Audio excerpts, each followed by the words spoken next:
All right, gang. Let's talk about some things I am not qualified to discuss.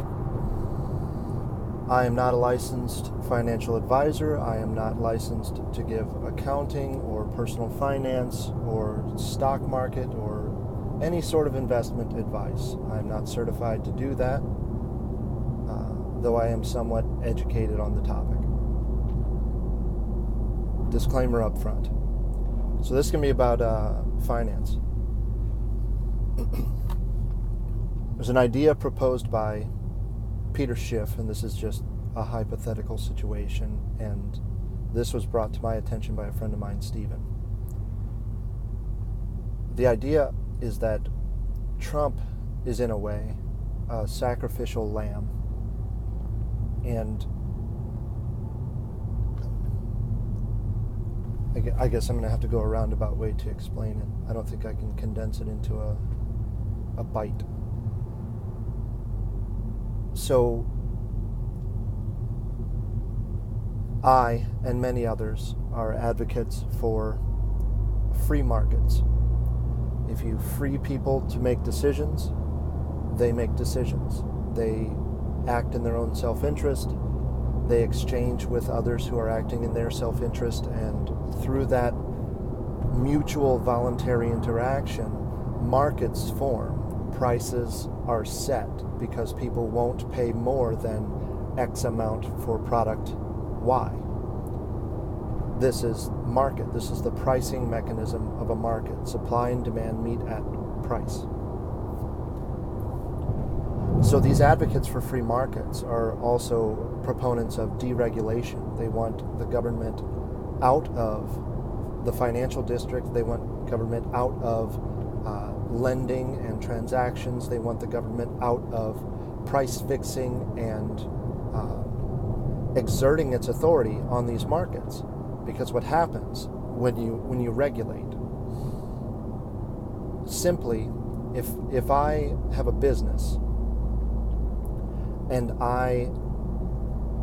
I've grown that business sufficiently that I have economies of scale and I'm able to influence politicians, I can use those politicians to effect regulation on the industry that I'm in, such that I am better able to meet with the requirements of that regulation than any potential competitors.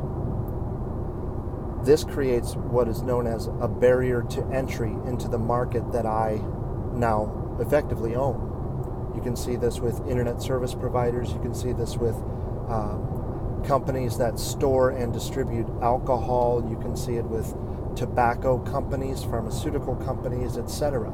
They have grown sufficiently that through economies of scale, their cost benefit ratios and etc.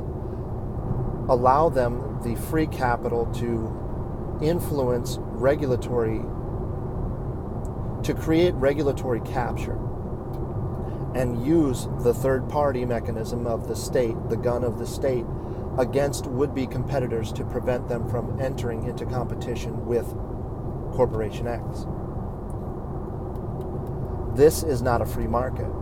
If there is a gun in the room, no one is free because everyone continually tries to reach for that gun. So that's a regulated market versus a free market.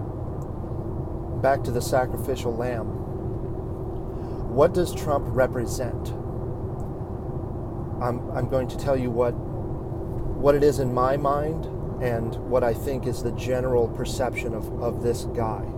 So he was born wealthy. His parents were wealthy. He inherited wealth. He used that wealth to multiply his wealth.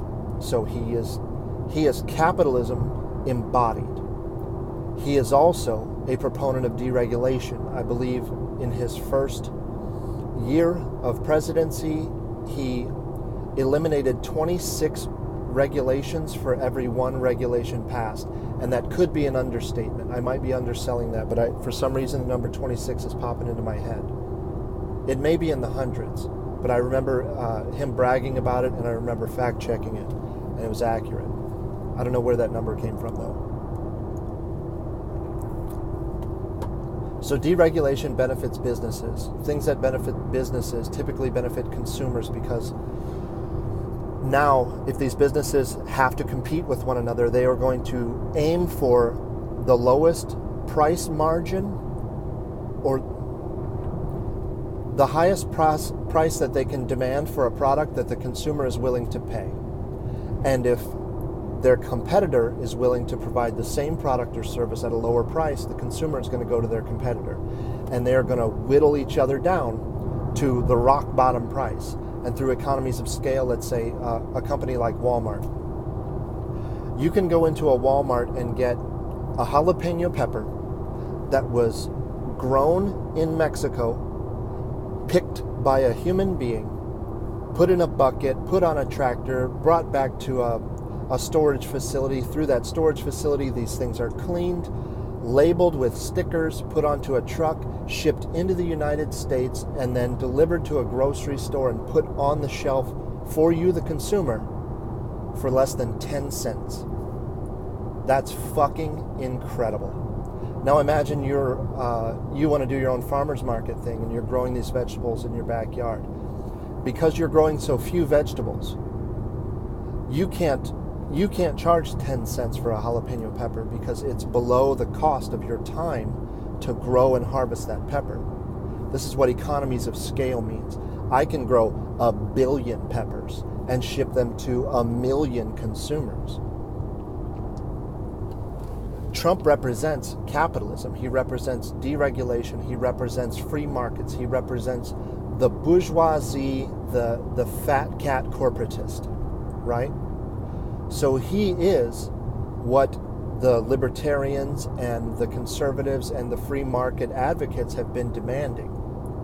Or so the public perception is that he represents that. He is the embodiment of that, even though he's not. He is cutting taxes while increasing spending. This is not something you can do as a free market guy. You have to end the Federal Reserve because it interferes in the pricing mechanism of the markets. And yet anyway.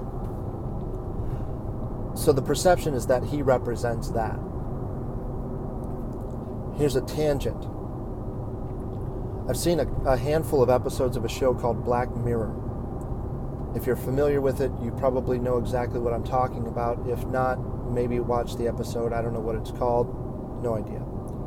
But in this episode, there is no tangible currency. Currency is all digital. You have a digital avatar. You can think of bstronglove, my digital avatar. You have a digital avatar, and that digital avatar has a digital account with currency in it. And that currency is accessible to you only digitally. You cannot withdraw this currency and put it under your mattress. You cannot withdraw this currency and make an off-the-books purchase. It's all digital. It's all intangible. It's all fantasy. So in the same way that your digital avatar creates a fictional representation of you, here's me smiling at this location. Here's me smiling at this location. Here's this thing that I own that everyone wants now. In the same way, your currency, your value is fully digital. And because you can't hold it, it can be accessed, right? So in this episode, people are constantly exposed to content, to stimulus, digital stimulus, whether it's music or video or a combination of the two. And one of the most graphic scenes in the episode, this guy he goes to his sleeping quarters, right? And everyone's in basically a tomb that they sleep in. And then they go and ride stationary bicycles to accumulate credits that become attached to their digital avatar. In transit, that digital currency is taxed to pay for the energy required to run the panopticon, to run the global surveillance network, to run the audio and video feeds that you're receiving. So you can boil it down. You're in a hamster wheel with a television screen in front of you, and you're running the hamster wheel to run the television screen.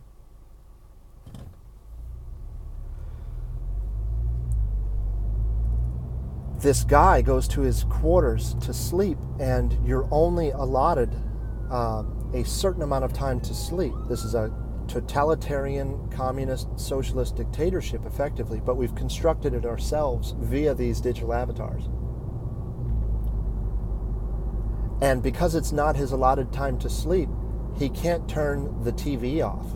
And the TV is all 5 visible sides of the tomb that he's in. And I would bet if the creators of this show did it properly, there's a golden ratio within the tomb that he's in. He looks up, there's a television screen. He looks to the right, there's a television screen. Left, in front of him, behind him, all television screens. And he can't turn the volume off. There is no volume adjustment that he has access to. So you are consuming content at all times without fail, and you can't opt out. And at the same time, there's a little meter showing the credits that he has, the currency that he has. And because he is consuming content, regardless of whether he chooses to consume content, this is forcible consumption, he's losing credits in exchange for the content he's receiving. And so he's got some, it's called Nasty Girls or something like that. It's effect like softcore porn, beaming into his tomb, and he can't turn it off. He is forced to consume it and forced to pay for it in real time, because he can't hold on to the credits that he's earned. He can't hold on to his currency. He can't hold on to his earnings. They're taxed in the ether. They're deposited in the ether, and he has access to them only in the ether, only as this digital avatar that is bstronglove. Bitcoin, Ethereum, cryptocurrency. That's what this will become. This libertarian wet dream of being able to hide your earnings from the federal government. If that were reality, you wouldn't have access to it. They would shut the internet down before you would be able to hide your money from the federal government, because the banks always get paid. So how do I, as the supervillain in the story here, implement this digital avatar currency? I make the people demand it. What I do is give them what they've been asking for: free markets, deregulation, capitalism.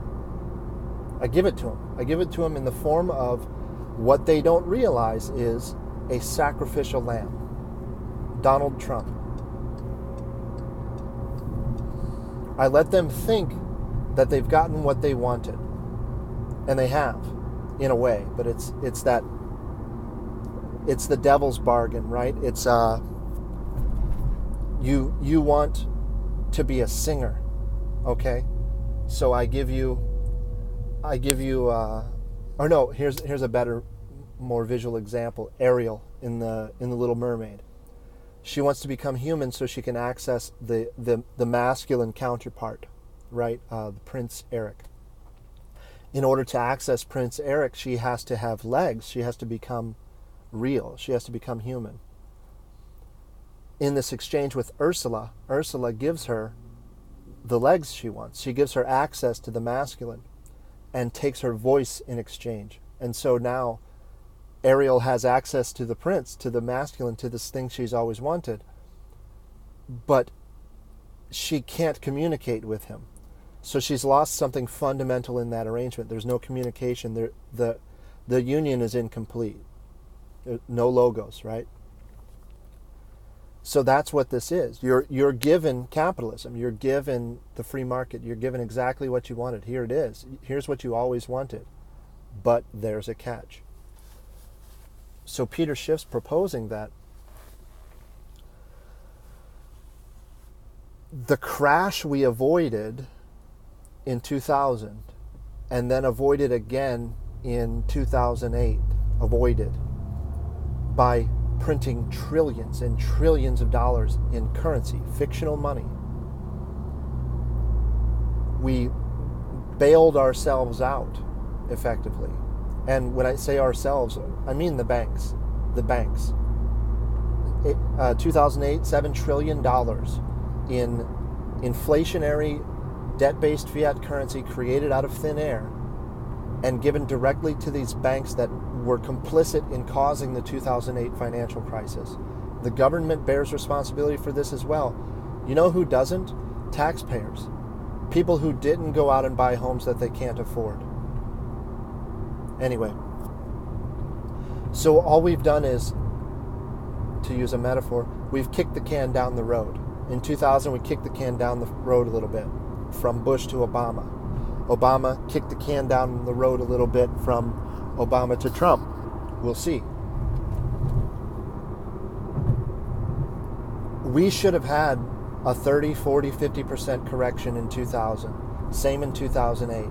And now all we've done is inflated and inflated and inflated through quantitative easing and other mechanisms our currency. We've devalued our currency massively. The devil gets his due, right? The banks always collect. A Lannister always pays his debts. You can't cheat the Iron Bank.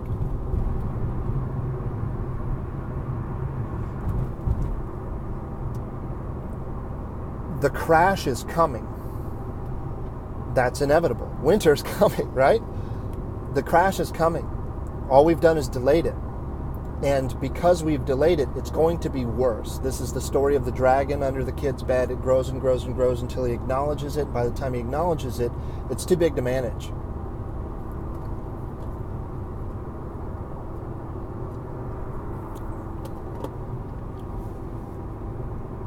His proposal is that the economy is going to be allowed to crash. The stock market is going to be allowed to crash. The depression we've been staving off with debt-based spending, this 50% correction we've been staving off with debt-based spending and denial, is going to happen during President Trump's tenure. And what do we point the fingers at? The very thing that Donald Trump represents. Capitalism, free markets, deregulation. You see what happens when you deregulate? Do you see what happens with capitalism? The only way to fix this, because, if you think about a depressionary spiral where dollars, what we think of as money, which is just currency, lose their value entirely. Look up the Weimar Republic. Look at Venezuela's currency. Look at any hyperinflationary event throughout history. The money, paper money, becomes worthless. What has value? The things you need. Food, water, shelter, security. Those things never lose their value. Food, water, shelter, security. Arable land. So when the fingers point to capitalism, to cronyism, to corporatism, to deregulation, to the idea that Trump represents, then I show you the solution to the problem I've created. Problem, reaction, solution, the Hegelian dialectic. I create a problem, I wait for your reaction to the problem I created, and then I offer you the solution that will solve your reaction to the problem I created to begin with. And I had the solution waiting all along. I couldn't implement it without you demanding it. The devil can't lie to you. He can't force you to sign the contract. And this is depicted in cartoons and stories and everything. He has to make sure you read the contract, right? You have to agree to the terms of use on Twitter. You have to agree to the terms of use on Facebook. If you don't get it by now, I'm not going to be able to show it to you. The devil has to make sure you understand what you're signing up for, and you sign up or he doesn't get what he wants. It's voluntary. So this Faustian bargain causes the deflationary collapse of the U.S. economy. It causes the inflationary collapse of U.S. currency? And the answer to that is to shift from dollars over to digital avatar fantasy currency. Bitcoin, Ethereum, Litecoin, these things that people can't even explain. So you've been using dollars your whole life. How much do you know about how a dollar comes into existence? Briefly, a dollar is created in a digital ledger out of thin air by the Federal Reserve Bank, a private bank. That bank then lends that digital currency to the Treasury. The Treasury then prints a paper dollar that represents that debt that was just created by the bank. That dollar worth of debt is then sent to the central banks of the United States and is distributed into the economy in the form of loans. It started with fantasy. It started with me drawing a dollar out of thin air and lending it to you at interest. How many people know that? And now I shift from dollars, which people think they understand and don't, into a fully digital, fully automated, algorithm-driven currency system that you can't grab, right? What does that allow me to do? It allows me to charge you for your consumption. Every time you open a website and you see, please pay $1 a month to keep this website running, or we're dependent on donations, WikiLeaks, all this, whatever, Wikipedia. Think of an example, you know what I'm talking about. Instead of having the option to view the content without paying for it, you're charged the moment you open your digital device, right? So you want to look at your Instagram feed, you want to go on Facebook, you want to go on Twitter, Tumblr, blah, blah, blah, blah, blah, right? Snapchat, you want a text message, whatever. You want to do the things that people do because they're addicted to this dopamine drip. You're going to be charged for every drip at 60 drops per minute, my drip rate, right? You don't have a choice because you can't delete your credit card information. You can't not put the dollar in the vending machine because there's nothing tangible for you to hold on to. How do you prepare for this? I can't tell you what to do. I won't tell you what to do. I'll tell you what I am doing, what my wife and I have done. Imagine what your life will be like in the first 24 hours after the lights go off. The ATMs don't work. Your phone doesn't work. You can't go to the bank. Right? None of the things that you normally access your currency through work. So number one, you have to have access to something of value that you can exchange for, first, water. You can go 24 hours, give or take, without water, and you're going to start dying. Your neighbors are going to start dying. What do people do when they're desperate? So that desperation creates need number two, something to defend yourself with. When people come knocking at your door to try and get the water out of the back of your toilet so that their kids don't dehydrate and die, you need a means to defend yourself and your family. The third thing you need is food.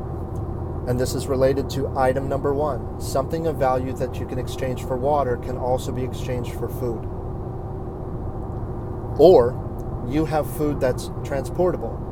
Whatever. Yeah. Go break into a zoo, Dan. I'm going to probably just wait it out.